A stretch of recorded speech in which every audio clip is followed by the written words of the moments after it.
Il y a une question que beaucoup se posent. Si le SIBO existe, pourquoi personne ne m'en a jamais parlé? La réponse est simple et elle fait mal. Parce qu'en France et dans beaucoup de pays européens, on a au moins 15 ans de retard sur la recherche américaine. Parce que le SIBO n'est pas enseigné pendant les études de médecine. Parce que même des médecins n'en ont jamais entendu parler. Ma mère est médecin et elle n'avait jamais entendu le mot SIBO. Elle l'a découvert en lisant mon livre.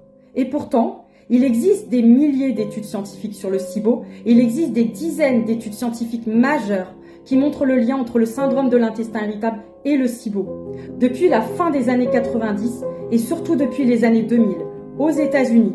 Mais ici, on continue de faire ce qu'on sait faire. On fait les examens classiques, ils reviennent normaux. Et quand on ne comprend pas, on pose un mot, syndrome de l'intestin irritable. Pas parce que c'est la cause, mais parce qu'on ne connaît pas autre chose. Ce n'est pas que tes symptômes ne sont pas clairs, ce n'est pas que tu exagères, ce n'est pas que c'est dans ta tête, c'est que cette piste n'est pas connue, pas enseignée, pas transmise. Et tant qu'on ne la regarde pas, on continuera à dire à des milliers de personnes qu'elle doit vivre avec.